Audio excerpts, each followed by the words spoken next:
بسم اللہ الرحمن الرحیم الحمد للہ رب العالمین الرحمن الرحیم مالک یوم الدین ایاک نعبد و ایاک نستعین صدق اللہ العظیم۔ تعریف اسی کے لیے ہے جو رب العالمین ہے۔ جو ربوبیت نہیں کرتا وہ تعریف کا حقدار بھی نہیں ہے۔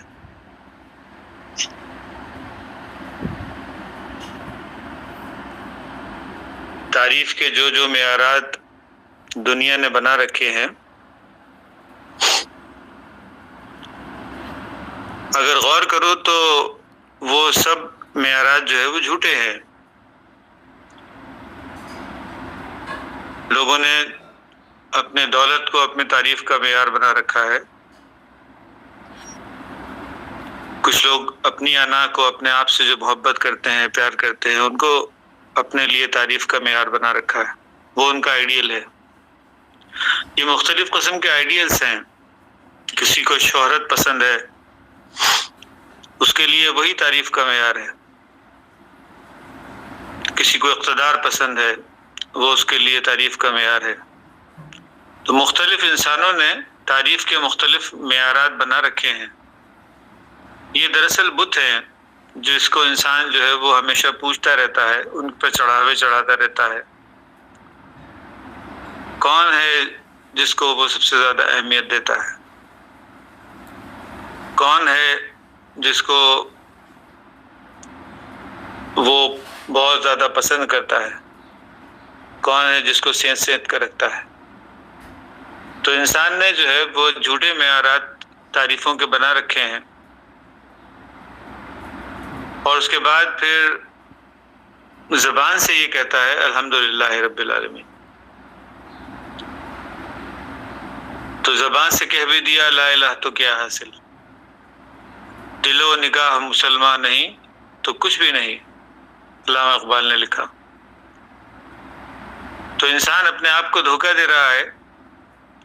مصلی پر کھڑا ہوتا ہے تو کہتا ہے الحمدللہ رب العالمین، لیکن جب معاشرے کے اندر پریکٹیکل کرنے کے لیے نکلتا ہے تو وہاں پر ہمیشہ شیطانوں کا ساتھ دیتا ہے، اور اپنے نفس کا شیطان اس کے اوپر حاوی ہو جاتا ہے۔ تو ایسے وقت میں ایک مومن بندہ جو ہے وہ اس ماحول کی اور اس قوت کی نفی کرتا ہے، اور اپنے آپ کو اللہ کے ساتھ جو ہے وہ جوڑتا ہے۔ صلاۃ، صلاح کہتے ہیں جوڑ لینے کو، اللہ کے ساتھ جڑ جانے کو صلاۃ کہتے ہیں۔ وہ مصلی پر کھڑا ہو کر صرف اللہ کی صلاۃ نہیں پڑھتا، وہ میدان میں کھڑے رہ کر بھی اللہ کی صلاۃ پڑھتا ہے۔ لا کھینچ کے میدان میں تسبیح و مصلی، کچھ دن کے لیے طرز عبادت کو بدل ڈال۔ تو وہ تسبیح اور مصلی کو صرف استعمال نہیں کرتا، صرف اس کے اوپر جو ہے وہ اپنے آپ کو دھوکہ نہیں دیتا، بلکہ اس کا عملی مظاہرہ اپنی زندگی کے اندر کرتا ہے۔ صلی، جڑ جانا، یصلی النار الکبریٰ، قرآن حکیم میں انہی معنوں میں صلاۃ استعمال ہوا ہے۔ یصلی النار الکبریٰ، وہ لوگ جو کافر ہیں وہ دوزخ کے ساتھ جا کر، جو بہت بڑی ہے، اس کے ساتھ جا کر جو ہے وہ جڑ جائیں گے، مل جائیں گے۔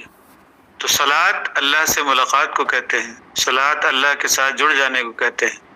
مگر انسان کیا ہے، اللہ کے ساتھ کب جڑتا ہے؟ اپنے نفس کی خواہشات کے ساتھ جڑا پڑا رہتا ہے ہمیشہ۔ جب چوائس آتی ہے تو اس وقت، جب دو راستے آتے ہیں اس کے پاس، تو اپنے نفس کی خواہشات کی پیروی کرنے لگتا ہے، اللہ کو جو ہے وہ چھوڑ دیتا ہے، اللہ کی طرف سے منہ پھیر لیتا ہے۔ کعبہ میرے پیچھے ہے، کلیسا میرے آگے۔ تو انسان جو ہے وہ پریکٹیکلی کیا کر رہا ہے اپنی زندگی کے اندر؟ بھلے وہ نمازیں کیوں نہ پڑھ رہا ہے، لیکن اپنے آپ کو شیطانیت سے دور نہیں رکھ پاتا۔ والد صاحب قبلہ جو ہے حبیب بن وحید صاحب جو ہے وہ ان کے پاس لوگ تعویذ لینے کے لیے جب آتے تھے تو وہ تعویذ دینا پسند نہیں کرتے تھے، تو کہتے تھے کہ سب سے بڑا تعویذ جو ہے وہ یہی ہے، اعوذ باللہ من الشیطان الرجیم، انسان شیطانیت سے جو ہے وہ پاک ہو جائے، اس کو رجم کر دے، پتھر مار کے اس کو رجم کر دے، اپنی شیطانیت جو اپنے نفس کے اندر شیطانیت ہے اس سے جب انسان پاک ہو جاتا ہے تو بس اس سے بڑا تعویذ اور کوئی دوسرا نہیں ہے. یہی انسان کے لیے بہت بڑا تعویذ ہے، وہ بچائے گا اس کو ہر اس مشکل سے جو آنے والی ہے، وہ اس کو ان جنتوں کے اندر داخل کرے گا جو اطمینان اور خوشی کی جنت ہے. تو الحمدللہ رب العالمین کہتا ہے ایک مومن بندہ، اور اسی کو سزاوار ہے، اسی کو سوٹ کرتا ہے، باقی کسی کو الحمدللہ رب العالمین کہنا سوٹ بھی نہیں کرتا. ایک مومن بندہ جو ہے وہی یہ بات کہہ سکتا ہے کہ اللہ ہی سب سے بڑا ہے، اللہ ہی کی بات جو ہے مجھے سننی ہے، اللہ ہی میرا معبود ہے. معبود عبد سے ہے، عبد غلام کو کہتے ہیں، معبود جس کی غلامی اختیار کی جائے. کس کی غلامی اختیار کر رہا ہے انسان؟ اپنے نفس کی. اپنے نفس میں جہاں شیطان بیٹھا ہے وہاں اس کی غلامی اختیار کرنے کے لیے آمادہ ہے، مگر اللہ کی غلامی اختیار کرنے کے لیے آمادہ نہیں ہے. تو ایک مومن بندہ، ایک بندگی کرنے والا انسان جو ہوتا ہے عبد کے مقام پر کھڑا ہوتا ہے، اور عبد کو ہی معراج ہے، عبد ہی معراج کے مقام پر آتا ہے. یہی آدمیت کا مقام ہے. ایسا نہیں کہ غلطی نہیں ہوتی اس سے، غلطی اس سے بھی سرزد ہو جاتی ہے، مگر جب کبھی بھی اس کو غلطی بتائی جائے تو وہ غلطی کو ایکسپٹ کرتا ہے، وہ اپنی غلطی کو مانتا ہے. شیطان کو جب غلطی بتائی جائے تو اپنی غلطی کو مانتا نہیں، دوسروں کے اوپر ڈال دیتا ہے. یہی بات آدم و ابلیس کے قصے کے اندر بیان کی گئی ہے. یہ انسانی فطرت کا نقشہ ہے جو وہاں پہ بیان کیا گیا ہے. تو اللہ رب العالمین جو ہے وہ انسانوں کو اپنا بندہ بنانا چاہتا ہے، جہاں وہ اپنے نفس کی غلامی سے آزاد ہو جائے، جہاں حقیقی معنوں میں انسان جو ہے وہ آزاد ہو جائے. تو اللہ کی غلامی اختیار کرنا دراصل اپنے نفس کی غلامی سے آزاد ہونے کا نام ہے. اللہ کو تو کوئی غلامی پسند نہیں ہے انسانوں کی. اللہ کی غلامی انسانوں کی غلامی کی طرح نہیں ہے.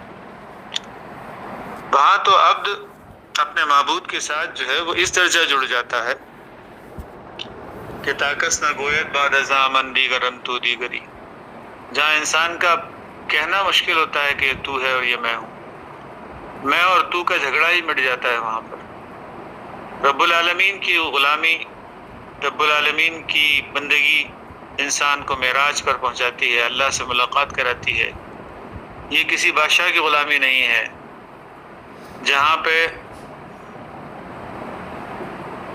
جو ہے وہ ایک آفیسر اور ایک ورکر کے درمیان ہمیشہ فرق باقی رہے.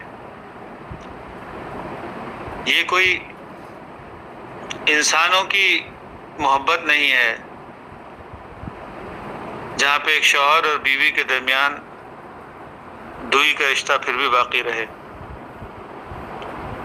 یہاں پر جو ہے وہ اللہ کی محبت ہے، یہاں دوئی کا پردہ ہی اڑ جاتا ہے. کامل فنائیت جو ہے وہ انسان اختیار کر سکتا ہے اپنے رب کی ذات میں، جہاں پر انسانوں میں اللہ کی صفات پیدا ہوتی ہے. تو انسان دوسروں کی غلامی اپنے نفس کی غلامی کرنے کے لیے اور دوسرے شیطانوں کی غلامی کرنے کے لیے ہمیشہ تیار رہتا ہے، مگر اپنے خدا کی، اپنے اللہ کی جو کہ اس کے اپنے من میں بیٹھا ہے، اس کی غلامی اختیار کرنے کے لیے اور اس کی عبدیت اختیار کرنے کے لیے آمادہ نہیں ہوتا، لیکن وہ ایک سجدہ جسے تو گناہ سمجھتا ہے 1000 سجدوں سے دیتا ہے آدمی کو نجات۔ جو انسان اللہ کے سامنے سجدہ نہیں کرتا تو ایسا نہیں ہے کہ وہ بچ جاتا ہے، بچتا نہیں ہے، اس کو اپنے نفس کے ساتھ اپنے نفس کی غلامی اختیار کرنی پڑتی ہے۔ کہیں اپنے بچوں کے سامنے جھکنا پڑتا ہے، کہیں اپنی بیوی کے سامنے جھکنا پڑتا ہے، کہیں اپنے دوست احباب کے سامنے جھکنا پڑتا ہے، کہیں نہ کہیں جو ہے وہ جھکنا ہی پڑتا ہے۔ تو کیوں نہ انسان جو ہے وہ اللہ کے سامنے جھکے۔ وہ ایک سجدہ جسے تو گناہ سمجھتا ہے 1000 سجدوں سے دیتا ہے آدمی کو نجات۔ قرآن حکیم جو ہے وہ اس کو پڑھنے کا مقصد یہ ہے تاکہ اللہ رب العالمین کی غلامی، اللہ رب العالمین کی عبدیت اختیار کی جائے، تاکہ انسان اپنے نفس کی غلامی سے آزاد ہو۔ یہ حقیقی معنوں میں آزادی ہے جس کو اللہ رب العالمین قرآن حکیم کے ذریعے سے، نبی کریم صلی اللہ علیہ وسلم کی سیرت کے ذریعے سے ہم کو دینا چاہتا ہے۔ لوگ جو ہیں وہ قرآن حکیم کو صرف عالمون تعلمون کی حد تک پڑھ لیتے ہیں اور اکثر جو ہے وہ بھی نہیں پڑھتے۔ ایسے وقت میں ہم نے یہ سلسلہ جو ہے وہ درس کا، قرآن اسٹڈی کا جو ہے وہ شروع کیا ہوا ہے، کئی سالوں سے جاری ہے۔ اللہ رب العالمین استقامت دے اور اس کے اندر جو ہے وہ مزید بڑھوتری کرے۔ مقصد ہزاروں لوگوں کو سنانا نہیں ہے اور اس سے کوئی شہرت حاصل کرنا نہیں ہے، مقصد جو ہے وہ صرف اتنا ہی ہے کہ ہم اللہ کی بندگی اختیار کریں اور لوگ جو ہے وہ ان کو بھی اس کی طرف لے کر آئیں کہ وہ اللہ کی بندگی کو اختیار کریں۔ انسان اپنے نفس کی غلامی میں پڑے ہوئے ہیں، وہ اپنے نفس کی غلامی سے آزاد ہو جائیں۔ تو صلاۃ اور ذکر، یہ دو لفظ قرآن حکیم نے استعمال کیے ہیں۔ صلاۃ اللہ کے ساتھ جڑ جانے کو کہتے ہیں اور ذکر جو ہے وہ انسانوں کو اللہ کی طرف بلانے کو کہتے ہیں۔ یہ دونوں ہی چیزیں جو ہیں وہ امپورٹنٹ ہوتی ہیں اپنی لائف میں۔ انسان خود بہت اچھا ڈرائیور ہو مگر سڑک پہ چلنے والے دوسرے لوگ جو ہیں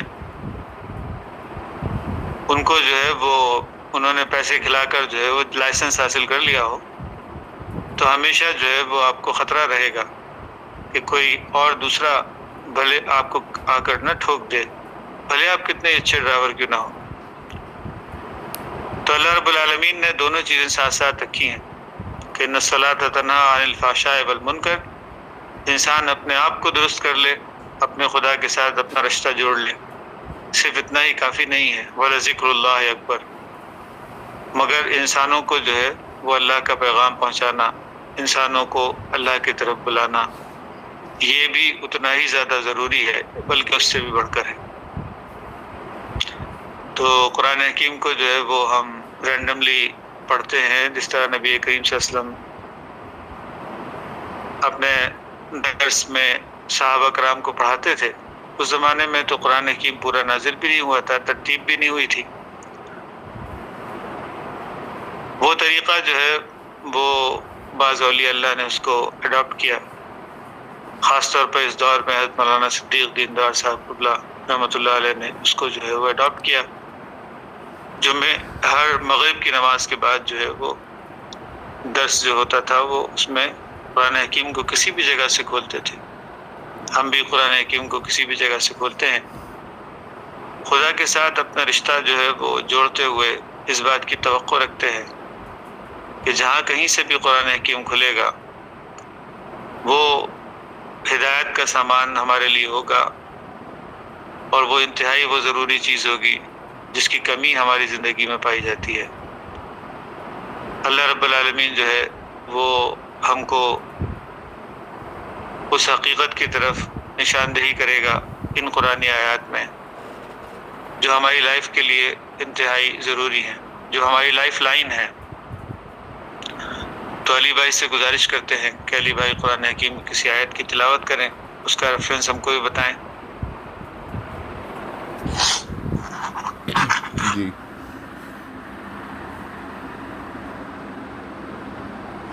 جی علی بھائی۔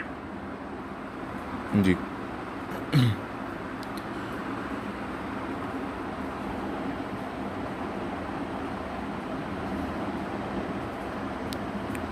جی یہ سورۃ العنکبوت ہے، 29ویں سورت۔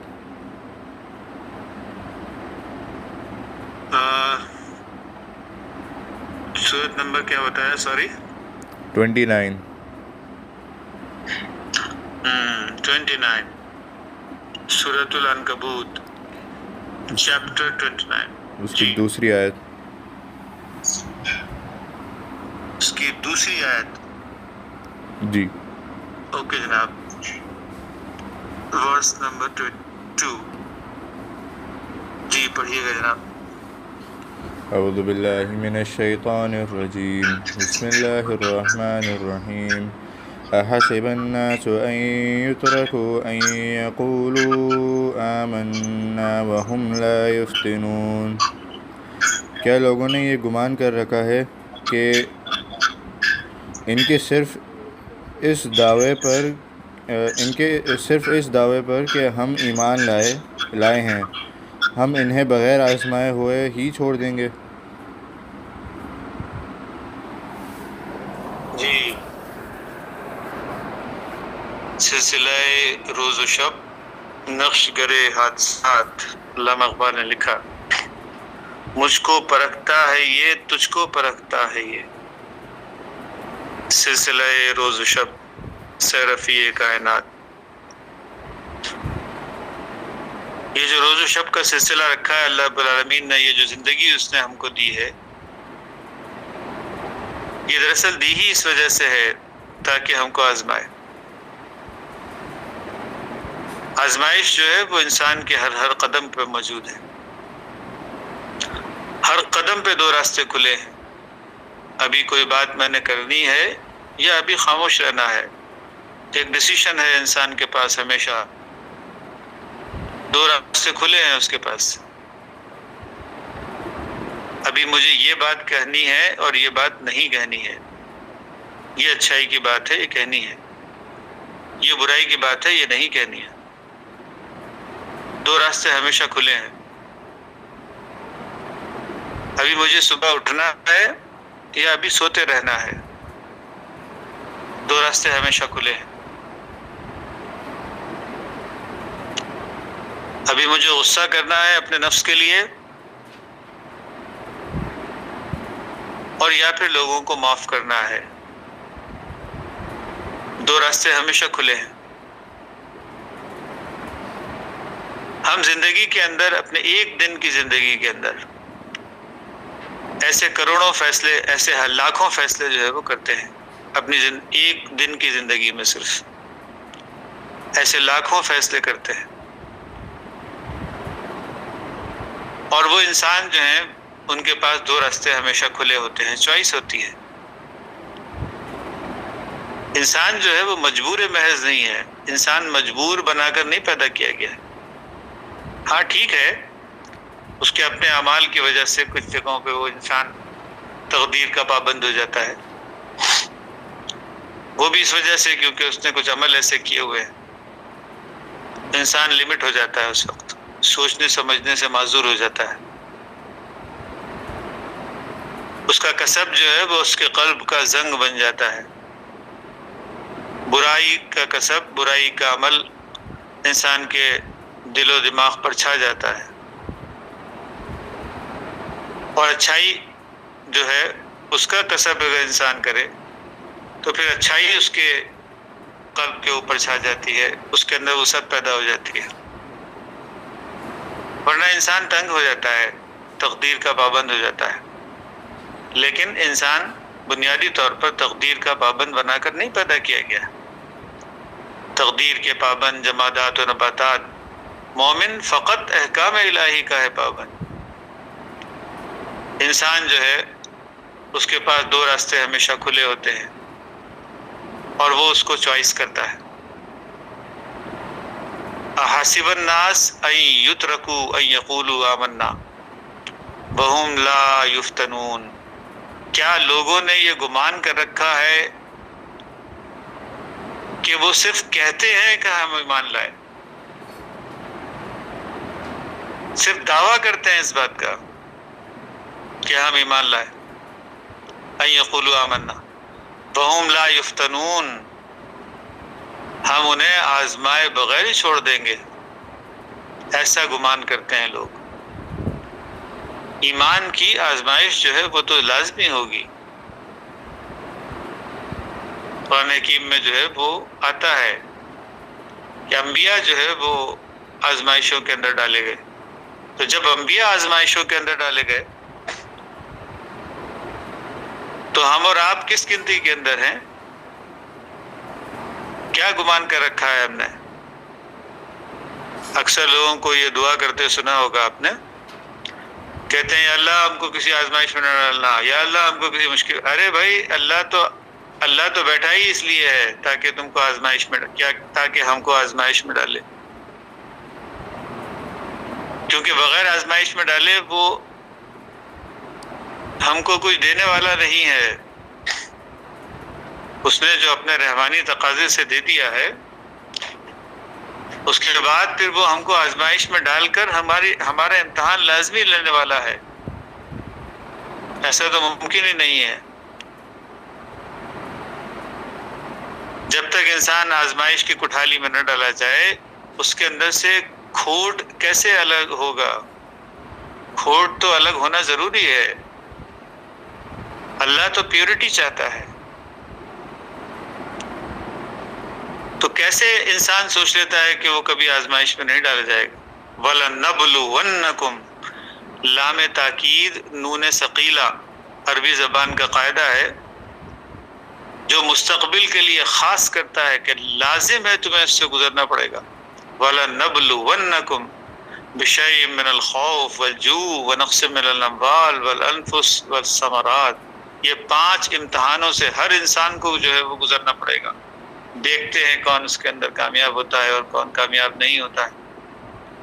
جو کامیاب ہوگا وَبَشِّرِ الصَّابِرِينَ، کامیاب ہونے والا، استقامت کے ساتھ اس جگہ پہ کھڑا رہنے والا انسان ہی اس کے لیے ہے۔ وَبَشِّرِ الصَّابِرِينَ أُولَٰئِكَ عَلَيْهِمْ صَلَوَاتٌ مِّن رَّبِّهِمْ وَرَحْمَةٌ، ایسوں کے لیے ہی اللہ رب العالمین نے جو ہے وہ زندگی کو کشادہ رکھا ہے۔ رحمت ایسے ہی آدمیوں پر نازل ہوگی، خدائی تعلق ایسے ہی آدمیوں کا ساتھ، اللہ کا تعلق ایسے ہی انسانوں کے ساتھ ہوگا، اللہ کی رحمت ایسے ہی انسانوں کے ساتھ رہے گی، ورنہ صرف زبانی جمع کلام ہوتا رہے گا کہ اللہ رحم کرے، اللہ رحم کرے، اللہ رحم کرے۔ اللہ کیوں رحم کرے بھائی؟ قرآن حکیم جو ہے وہ صاف طور پہ اس بات کو بتاتا ہے، یہ کوئی رحمانی تقاضا نہیں ہے، رحیمی تقاضا ہے، عمل کا مطالبہ کرتا ہے۔ ان تنصروا اللہ ینصرکم، اللہ کو کچھ دو گے تو اللہ تم کو کچھ دیتا ہے۔ اللہ کو لینے کی تمنا نہیں ہے، مگر انسانوں سے چاہت ہے اس کی کہ اس کی طرف انسان آئے۔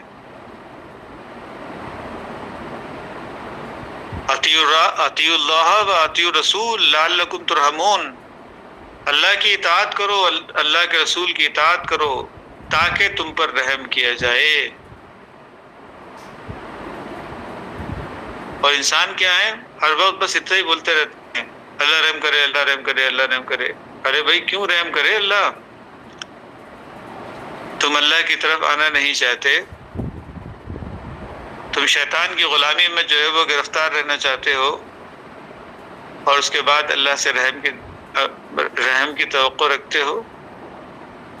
شیطان کی غلامی میں گرفتار ہونے کے بعد تم کو عذاب نار سے واسطہ تو پڑے گا ہی، اس زندگی کے اندر بھی اور مرنے کے بعد کی زندگی کے اندر بھی، اس سے کیسے چھوٹو گے؟ یہ تو نظام ہے جو اللہ رب العالمین نے بنایا ہے۔ تو انسان کو جو ہے وہ عمل کی طرف اکسایا جا رہا ہے، انسانوں کو بتایا جا رہا ہے کہ تم لازمی ان 5 امتحانوں میں سے گزرو گے۔ خوف کے امتحان سے، بھوک کے امتحان سے، مال کے نقصان کے امتحان سے، حتیٰ کہ جان پر بنائے گی، اور حتیٰ کہ انسان کو جو ہے وہ یہ بھی محنت کرے گا مگر پھل کا پتہ نہیں چلے گا، پھل سامنے دکھے گا نہیں، ثمرات کا امتحان، ان 5 امتحانوں سے لازمی تم گزارے جاؤ گے۔ وَلَنَبْلُوَنَّكُمْ بِشَيْءٍ مِّنَ الْخَوْفِ وَالْجُوعِ وَنَقْصٍ مِّنَ الْأَمْوَالِ وَالْأَنفُسِ وَالثَّمَرَاتِ وَبَشِّرِ الصَّابِرِينَ، جو اس کے اوپر صبر کرتے ہیں، یعنی استقامت سے پھر بھی کھڑے رہتے ہیں۔ ان تھپیڑوں سے، جو طوفانی تھپیڑے ہیں وہ انسان کے اوپر لگتے ہیں لیکن اس کے باوجود انسان مضبوطی کے ساتھ اپنی جگہ جمع رہتا ہے، ایسے انسان کے لیے رحمت ہے اللہ کی طرف سے، ایسا انسان کے ساتھ اللہ کی مدد ہے، اس کا ساتھ، اللہ کا ساتھ جسے صلات کہتے ہیں، اللہ کا ساتھ انسان کو نہیں ملے گا، اللہ کی رحمت نہیں ملے گی۔ تو یہاں پر بھی یہ کہا جا رہا ہے کہ تم یوں ہی چھوڑ دیے جاؤ گے، افاس، کیا تم نے گمان کر رکھا ہے کہ تم یوں ہی جنت میں داخل کر دیے جاؤ گے جبکہ ابھی تم کو آزمایا ہی نہیں گیا۔ انبیاء کو آزمایا گیا، جب انہوں نے کہا، ایک موقع ایسا آیا کہ انہوں نے کہا کہ اے اللہ تیری نصرت کہاں ہے؟ الا ان نصر اللہ قریب، اللہ نے فرمایا کہ ہاں میری نصرت قریب ہے۔ تو وہ زلزلے میں ڈال دیے گئے تھے انبیاء بھی، تو ہم کیسے توقع رکھتے ہیں کہ ہم یوں ہی جنت میں داخل ہو جائیں گے، بغیر آزمائے ہوئے ہی چھوڑ دیے جائیں گے؟ تو اللہ فرما رہا ہے حسب الناس، انسانوں نے یہ گمان کر رکھا ہے، ان یترکوا ان یقولوا آمنا، کہ ان کے اس دعوے پر کہ ہم ایمان لائے، ہم نے یوں ہی چھوڑ دیں گے، ہم لا یفتنون، جبکہ وہ آزمائے نہیں گئے۔ وَلَقَدْ فَتَنَّ الَّذِينَ مِن قَبْلِهِمْ، اس سے پہلے بھی تو لوگوں کو جانچا تھا اللہ، لوگوں کو آزمایا تھا اللہ نے۔ فَلَيَعْلَمَنَّ اللَّهَ الَّذِينَ صَدَقُوا، تو یقیناً اللہ انہیں بھی جان لے گا کہ کون سچا ہے۔ لَكَ جانی فدا، لَكَ مالی فدا، یا رسول اللہ آپ پر جو ہے وہ سب کچھ قربان۔ یہ زبانی جمع کلام جو لوگ کرتے ہیں، جو ہم کرتے ہیں، مگر جب موقع آتا ہے اللہ کی طرف جانے کا اور 2 راستے اس کے پاس کھلے ہوتے ہیں، تو چوائس کون سا راستہ کرتے ہیں؟ جس کو اللہ نے حکم دیا وہ راستہ چوائس کرتے ہیں، یا اپنے نفس جس طرف لے جانا چاہتا ہے وہ راستہ چوائس کرتے ہیں؟ تو قرآن حکیم بار بار کہتا ہے کہ انہوں نے اللہ کی طرف سے منہ موڑ لیا، جو راستہ اللہ کی طرف جاتا تھا وہاں سے منہ موڑ لیا ہے۔ تو وَلَيَعْلَمَنَّ الْكَاذِبِينَ، اللہ جھوٹے لوگوں کو معلوم کر کے رہے گا کہ کون اپنے اس دعوے کے اندر، اس قول کے اندر جھوٹے ہیں۔ اللہ ان جھوٹوں کو بے نقاب کر کے رہے گا۔ یہ انسانی زندگی ہے۔ انسانی زندگی جو ہے وہ زبانی جمع کلام کا نام نہیں ہے، اپنے دعوے کی دلیل پیش کرنی ہوگی اپنی زندگی کے اندر، تب تو جا کے زندگی میں کامیاب ہے انسان، تب تو جا کے انسان اس دنیا کے اندر بھی جنت کی زندگی جیے گا، یعنی اطمینان قلب کی زندگی جیے گا، اور مرنے کے بعد کی زندگی میں بھی جنتوں کے اندر جائے گا۔ تو ہم حسب الذین یعملون السیئات، جو برائیاں کرتے ہیں انہوں نے کیا ایسا گمان کر رکھا ہے، ان یسبقونا، کہ وہ ہمارے قابو سے باہر ہو جائیں گے۔ کیوں کرتا ہے انسان برائی کی طرف، کیوں لپکتا ہے؟ نفس کی خواہش جو ہے اس کو برائی کی طرف کیوں لے کر جاتی ہے؟ ان النفس لامارۃ بالسوء، برائی کی طرف۔ غصہ تو نکال دیا آج کسی پر، اپنے نفس کے اندر جو ٹربولنس آ رہا تھا وہ تو شانت ہو گیا، ہاں، لیکن کیا آخرت کیا ہے اس کی، آنے والا کل کیا ہے اس کا. تم نے جو عمل کیا اس سے تم نے اپنے دوست کھو دیا، اس سے تم نے ایک اپنا سچا دوست کھو دیا. غصہ تو نکال دیا، اپنے نفس کو شانت کر لیا.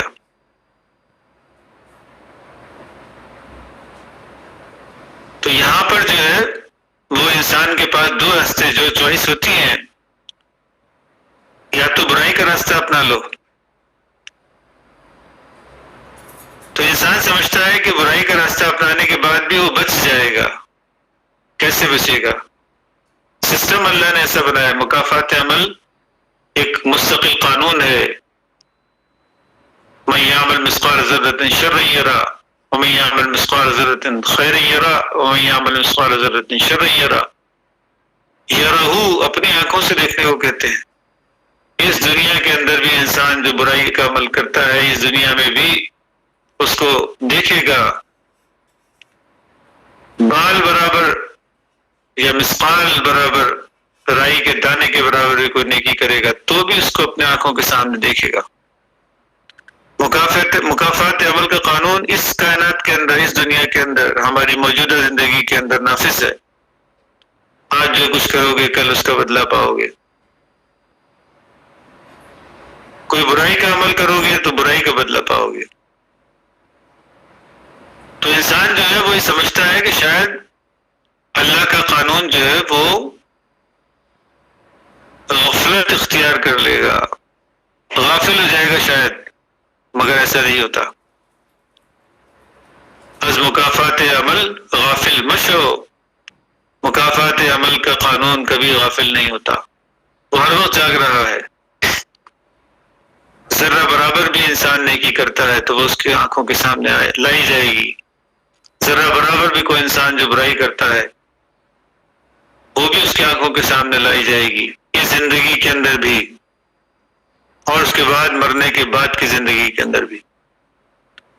سا ما یحکمون، کیسی بری بات جو ہے وہ یہ لوگ تجویز کرتے ہیں اپنے لیے. ایک ایلیوژن ہے، صرف حقیقت سے کس طرح دور بھاگ رہے ہیں. بس ایک ایلیوژن، ایک گمان کر رکھا ہے اللہ معاف کر دے گا، اللہ یوں کر دے گا، اللہ یہ کر دے گا. حالانکہ قرآن حکیم میں بھی اور نبی کریم صلی اللہ علیہ وسلم کے واضح احکامات موجود ہیں کہ انسانوں کے ساتھ جو کچھ بھی تم برائی کا عمل کرو گے تو جب تک انسان معاف نہ کرے اللہ بھی معاف نہیں کرے گا. بالکل کلیئر طور پر جو ہے یہ بات قرآن حکیم میں بھی آئی اور احادیث کے اندر بھی نبی کریم صلی اللہ علیہ وسلم کے اقوال کے اندر بھی یہ بات موجود ہے کہ کوئی بھی عمل جو انسان کسی دوسرے انسان کے ساتھ برائی کا کرتا ہے یہ نہ سوچے کہ اس کا کوئی بھی رد عمل نہیں ہوگا. ہر عمل کا ایک رد عمل ہوگا. اچھائی کرو گے تو اچھائی کا رد عمل سامنے آئے گا، برائی کرو گے تو برائی کا رد عمل، اس کے برے نتائج سامنے آئیں گے. سا ما کانوا یحکمون، سا ما یحکمون، کیسی بری بات یہ لوگ تجویز کرتے ہیں. صرف ایلیوژن کے اوپر زندہ رہتے ہیں، حقیقت کو نہیں دیکھتے کہ دنیا میں ہو کیا رہا ہے. ما کان یرجو لقاء اللہ، مگر جسے اللہ کی ملاقات کی امید ہو. ما کان یرجو لقاء اللہ فإن اجل اللہ لآت، بس جان لو کہ اللہ کا ٹھہرایا ہوا وقت آنے ہی والا ہے. وہ چھوٹی چھوٹی قیامتیں آنے ہی والی ہیں اور اس کے بعد جب انسان مر جائے گا تو ایک اور قیامت قائم ہونے ہی والی ہے. پوری زندگی کے اعمال جو کچھ بھی اس نے کیے اس کا بدلہ اس کو مرنے کے بعد کی زندگی کے اندر چکانا ہی پڑے گا. تو جسے اللہ کی ملاقات کی امید ہوتی ہے، جو صلاۃ کے اوپر قائم رہتا ہے، فإن اجل اللہ لآت، بس وہ امید رکھتا ہے کہ اللہ کا ٹھہرایا ہوا وقت یقیناً آنے والا ہے. وہو السمیع العلیم، اللہ جو ہے وہ سنتا بھی ہے اور علم بھی رکھتا ہے. تو مومن بندے ہمیشہ اللہ کے سامنے گڑ گڑاتے ہیں مومن بندے ہمیشہ ایسا نہیں کہ برائی ان سے سرزد نہیں ہوتی، ایسا نہیں کہ برا خیال ان کے دل کے اندر نہیں آتا، ایسا نہیں کہ کوئی غلطی نہیں کرتے، مگر وہ آدمیت کے مقام کے اوپر کہتے ہیں ربنا ظلمنا انفسنا وَإِن لَّمْ تَغْفِرْ لَنَا وَتَرْحَمْنَا لَنَكُونَنَّ مِنَ الْخَاسِرِينَ۔ وہ اپنی غلطی کو ایکسیپٹ کرتے ہیں اور اپنے خدا کے سامنے گڑ گڑاتے ہیں اور یہ بات کہتے ہیں کہ ہاں مجھ سے غلطی ہوئی، اے اللہ مجھے اپنی مغفرت میں لے لے، اپنی پروٹیکشن میں لے لے، اپنی امان میں لے لے۔ لیکن اس کے بالمقابل شیطانی صفت رکھنے والے جو لوگ ہوتے ہیں وہ یہ بات نہیں کہتے، وہ بھول جاتے ہیں کہ اللہ سمیع ہے اور اللہ علیم ہے۔ وہ اللہ کے سامنے گڑ گڑاتے نہیں، اپنی غلطیوں کو قبول نہیں کرتے، بلکہ اپنے ہر غلطی کے اوپر جو ہے وہ اچھائی کے پردے ڈالنے کی کوشش کرتے ہیں، جنت کے پتے ڈھانپنے کی کوشش کرتے ہیں۔ جب تک شیطانیت ان پہ غالب ہوتی ہے تو جنت کے پتے ڈھانپنے لگتے ہیں، ہر اچھائی ہر برائی کو جو ہے اچھائی کا لبادہ پہنا کر جو ہے وہ لوگوں کے سامنے پیش کرتے ہیں، ہر اپنی غلطی کو جو ہے وہ دوسروں کے اوپر ڈال دیتے ہیں۔ اس وقت بھول جاتے ہیں کہ اللہ رب العالمین سمیع بھی ہے اور علیم بھی ہے۔ تو مومن بندے جو ہیں وہ ہمیشہ اللہ کے سامنے گڑ گڑاتے ہیں، دعائیں کرتے ہیں، کیونکہ معلوم ہے ان کو کہ اللہ جو ہے وہ سننے والا ہے۔ جو غلطی کی ہے اس کے اوپر مغفرت چاہتے ہیں، امان چاہتے ہیں کہ اے اللہ ہم نے غلطی کی، انسانوں کی غلطی کریں گے تو انسانوں سے معافی چاہیں گے، اور اس کے بعد اللہ کے سامنے گڑ گڑائیں گے کہ اللہ ہم نے جو غلطی کی، ہم نے جو ظلم کیا، ہم اس کی معافی چاہتے ہیں۔ ہم جو ہے یہ چاہتے ہیں کہ آئندہ یہ ظلم ہم سے سرزد نہ ہو، ہم اس کی مغفرت چاہتے ہیں۔ تو اللہ کو سننے والا اور جاننے والا، ہر وقت سننے والا، ہر وقت جاننے والا تصور کرتے ہیں، تو مومن بندے جو ہوتے ہیں وہ اللہ کی طرف متوجہ ہوتے ہیں، ان کی صلاۃ ان کو جو ہے وہ فحش اور منکرات سے بچاتی ہے۔ تو یہاں پر ابھی ہم ختم کرتے ہیں، اس پہ کوئی سوال ہے تو وہ ہم لے سکتے ہیں۔